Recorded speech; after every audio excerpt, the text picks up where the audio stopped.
sera une fois, en 2050, un monde dans lequel les bactéries multirésistantes, capables de survivre à la plupart des traitements antibiotiques connus, ont gagné la guerre contre les antibiotiques. Dans ce monde, une simple coupure se transforme en une infection qu'aucun antibiotique ne peut soigner, ce qui entraîne la mort de plus de 10 millions de personnes chaque année, soit une personne toutes les 3 secondes.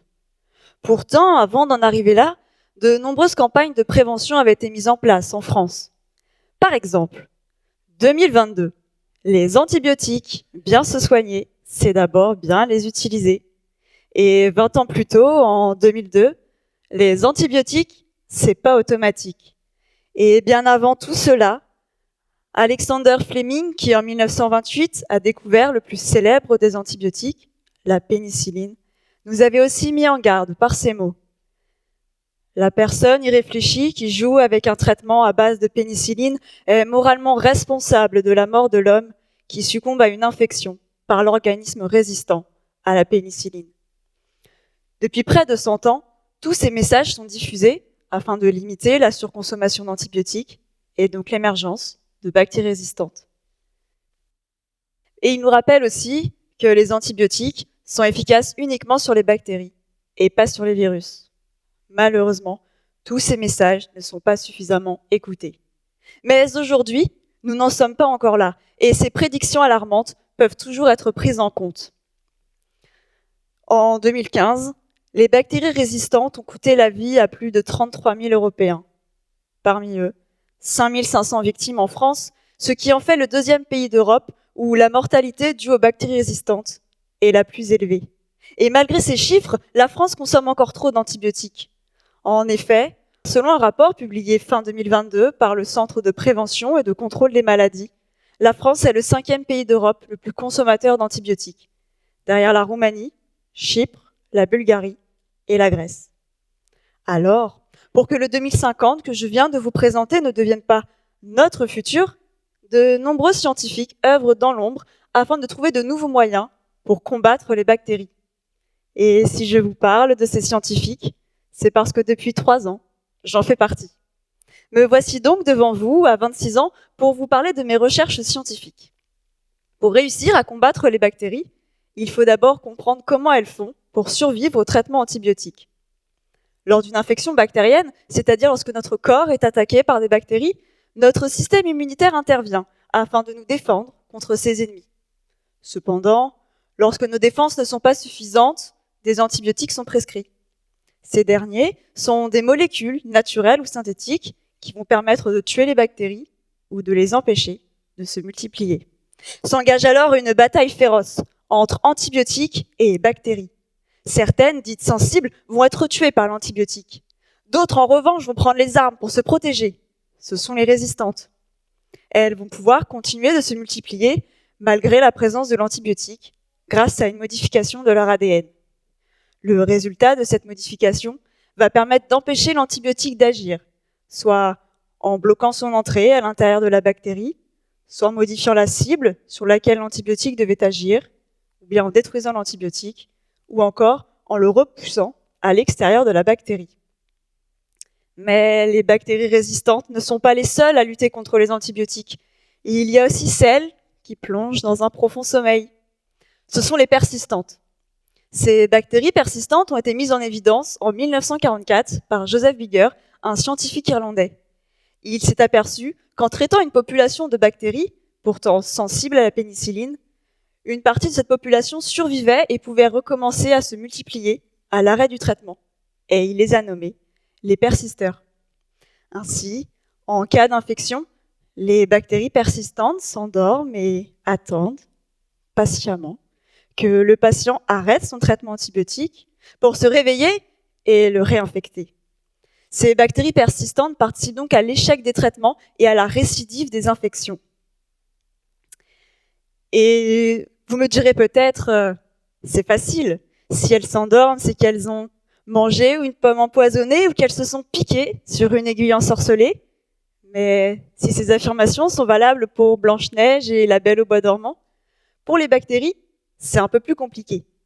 Alors, fin 2020, master de microbiologie en poche et curieuse d'en savoir plus sur la persistance, j'ai commencé une thèse dans un laboratoire de microbiologie à l'université de Rennes. La bactérie que j'étudie se nomme Staphylococcus aureus, aussi connue sous le nom de staphylocoque doré. Ce dernier est une bactérie de forme ronde et de couleur orangée que j'aime représenter comme ça. Bon, au laboratoire, vue au microscope, elle ressemble plutôt à ça. Et sur cette image, les points orangés sont des colonies, c'est-à-dire un amas contenant des millions et des millions de staphylocoques dorés, ce qui les rend visibles à l'œil nu. Le staphylocoque doré peut causer de nombreuses infections chez l'homme. Des infections superficielles au niveau de la peau, mais aussi des infections plus graves, pouvant toucher les poumons, les os et même le cœur. Cette bactérie est aussi le deuxième agent responsable d'infections nosocomiales en France, c'est-à-dire les infections contractées dans un établissement de santé. Il y a d'ailleurs quelques années, suite à une opération à la cheville, l'un de mes proches a été touché par l'une de ces infections nosocomiales. Si cette dernière a pu être maîtrisée, le staphylocoque doré n'a pas encore pu être complètement éliminé. Enfin, comme beaucoup d'autres bactéries, le staphylocoque doré peut résister aux antibiotiques, mais peut aussi persister. Face au danger que représente cette bactérie, l'Organisation mondiale de la santé l'a donc classée en priorité élevée pour la recherche et le développement de nouveaux médicaments. Et pour répondre à cette demande, il faut donc comprendre comment le staphylocoque doré résiste, mais aussi comment il devient persistant lors d'un traitement antibiotique. Voici donc la mission que m'ont confiée mes encadrants de thèse, 3 ans, pour tenter d'en savoir plus sur la persistance du staphylocoque doré. Mais pour réussir cette mission, je ne suis pas partie de rien. Avant mon arrivée au laboratoire, une molécule produite par le staphylocoque doré et que l'on va appeler dodo a été découverte. Ce petit nom lui a été donné parce qu'en présence d'antibiotiques, dodo endort le staphylocoque doré en diminuant la production des protéines. Et oui, parce que les protéines permettent d'assurer l'ensemble des fonctions nécessaires à la vie de la bactérie. Donc sans protéines, elle n'a pas assez d'énergie pour rester éveillée. Mais vous vous demandez sûrement, comment il fait, dodo, pour ralentir la production des protéines et endormir le staphylocoque doré? C'est justement à cette question que j'essaie de répondre pendant ma thèse. Alors, j'ai enfilé mes gants, ma blouse, je me suis rendue au laboratoire afin d'identifier les partenaires de dodo. Pour réussir cette quête, j'ai utilisé un staphylocoque doré qui produisait un dodo sur lequel j'ai greffé une sorte d'aimant. J'ai ensuite cultivé ce staphylocoque doré dans un milieu liquide pour qu'il se multiplie. Et grâce à l'aimant, j'ai pu attraper dodo et en même temps les partenaires accrochés sur lui.